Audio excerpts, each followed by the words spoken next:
A ver, vamos a meternos de lleno en esto. Generalmente, cuando se piensa en la Biblia, se hace desde la fe o desde la historia, ¿cierto? Pero, ¿qué pasaría si la leyéramos con un lente totalmente distinto? Si la tratáramos como lo que también es, o sea, una de las obras literarias más complejas e influyentes jamás escritas.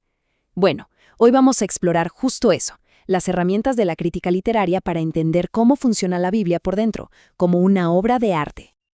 El cambio de perspectiva es fundamental y está justo aquí. Por muchísimo tiempo, el estudio académico se enfocó en mirar, digamos, detrás del texto.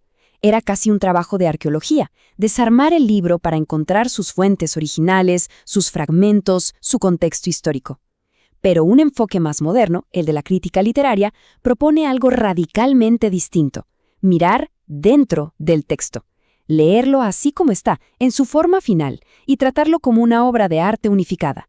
La pregunta ya no es de dónde salió cada pedacito, sino cómo funcionan todos estos pedacitos juntos para crear significado.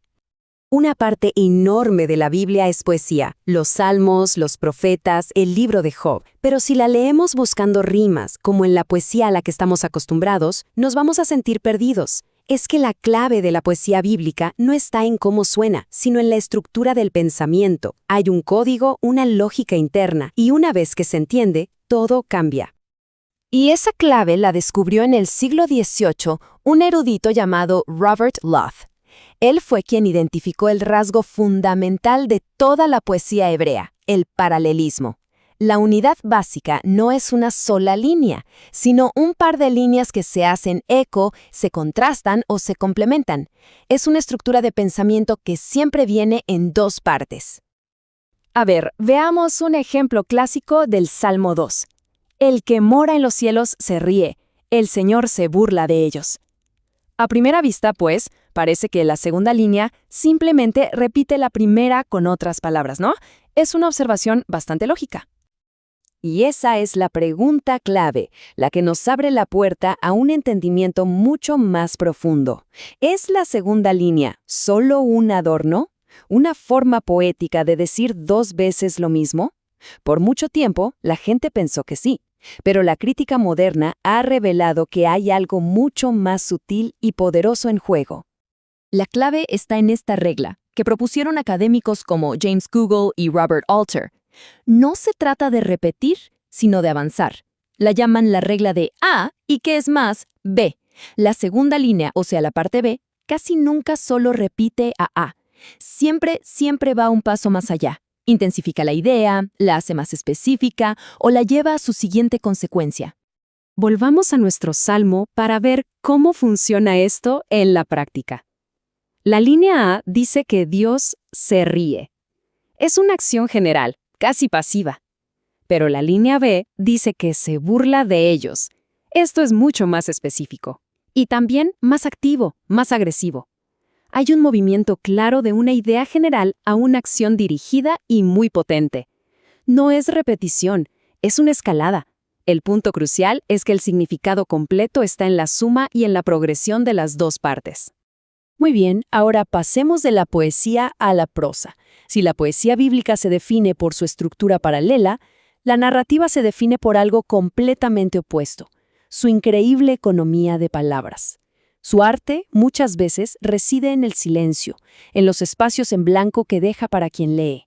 Lo que no se dice puede ser tan revelador como lo que sí está escrito. El gran crítico literario Erich Auerbach lo describió a la perfección. Él comparó el estilo bíblico con, por ejemplo, las épicas de Homero, donde todo está iluminado, descrito hasta el último detalle. El estilo bíblico, en cambio, está cargado de trasfondo. Es minimalista, muy conciso. Omite deliberadamente detalles que cualquier otro escritor consideraría esenciales: la apariencia de los personajes, sus pensamientos, descripciones del paisaje, a menos que sean absolutamente vitales para la trama. El ejemplo supremo de esto es la historia del sacrificio de Isaac, en Génesis 22. Leemos las acciones, lo que pasa por fuera. Se levantan, ensillan el asno, cortan la leña, caminan juntos. Leemos ese diálogo mínimo y desgarrador. Padre mío, aquí está el fuego y la leña, pero ¿dónde está el cordero para el holocausto? Y la respuesta de Abraham: y eso es todo. Pero, a ver, ¿Qué está pasando por la mente de Abraham durante esos 3 días de viaje? ¿Cuál es el terror que siente Isaac cuando empieza a darse cuenta de lo que sucede? El texto no nos da absolutamente nada. Guarda un silencio total sobre todo el torbellino emocional que hay dentro de sus personajes. Y bueno, esta técnica tiene un nombre, se llama reticencia narrativa. Y ojo, no es un descuido del autor, para nada, es una estrategia deliberada. Al omitir estos detalles, el texto nos obliga, nos empuja a participar activamente, nos fuerza a llenar esos vacíos con nuestra propia imaginación, nuestra propia empatía, nuestra propia humanidad. La historia se vuelve mucho más poderosa y exigente porque nos convierte, de alguna manera, en co-creadores del significado. Bien, ya vimos la intensificación en la poesía y el silencio en la narrativa. La tercera herramienta clave es la repetición. Y, como con el paralelismo, no es una repetición simple y ya. Se trata de buscar palabras clave que reaparecen en una historia, conocidas por su término en alemán Leitwörter, o palabras guía.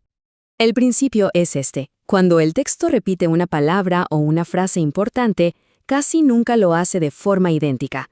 La persona que lee con atención tiene que actuar como un detective literario, porque en las pequeñas variaciones, en los cambios sutiles, es donde muchas veces se esconde el verdadero desarrollo del personaje o el giro de la trama. Imaginemos que al principio de una historia, un personaje le dice a otro: «Yo veré a mi hermano». El texto pone un foco en esa palabra, veré. Es una simple declaración de intenciones. Más adelante, quizá después de una gran traición, el segundo personaje le responde al primero: «Ahora mi hermano me verá a mí». La frase es casi idéntica, pero el énfasis cambia por completo. Ese eco deliberado nos obliga a comparar las dos escenas y a notar cómo cambió el poder. Y finalmente, el primer personaje, ya derrotado, podría decir: «Nunca más veré a mi hermano». Esa mínima alteración de «yo veré» a «nunca más veré» revela un cambio interno profundísimo. Estas variaciones no son accidentales, son las pistas que van tejiendo la historia. Entonces, ¿qué hacemos con todo esto? ¿Significa que hay que abandonar la lectura histórica o teológica? ¿Que todo es simplemente ficción, una construcción artística? Esta es la pregunta que inevitablemente surge cuando empezamos a usar este lente literario. Y la respuesta es un rotundo no. El punto crucial es que este enfoque no busca reemplazar a los otros, sino complementarlos. No es necesario negar la historicidad de un evento para poder apreciar la maestría artística con la que está narrado. De hecho, entender cómo funciona el texto como arte puede enriquecer profundamente la comprensión de su mensaje, tanto histórico como teológico. Entonces, repasemos un poco lo que este nuevo lente nos ha revelado. En la poesía, descubrimos el principio de intensificación, donde la segunda línea siempre avanza sobre la primera. En la narrativa, vimos el poder del silencio, cómo esos vacíos deliberados nos involucran en la historia. Y aprendimos a buscar la repetición como una pista, donde las pequeñas variaciones tienen un significado enorme. Al final, lo que se logra con este enfoque es transformar la lectura. El texto deja de ser un documento antiguo, estático, que simplemente se decodifica en busca de hechos o doctrinas. Se convierte en una experiencia literaria dinámica, un encuentro con una obra de arte compleja que nos desafía, nos conmueve y nos exige participar activamente en cada línea. Así que la próxima vez que nos acerquemos a estos textos antiguos, podemos intentar aplicar este lente nuevo, buscar la progresión en un salmo, escuchar el silencio en una historia, seguir el rastro de una palabra repetida. La pregunta que queda abierta es: ¿qué otras capas de significado, qué otros tesoros artísticos se han estado escondiendo a plena vista, esperando a ser descubiertos?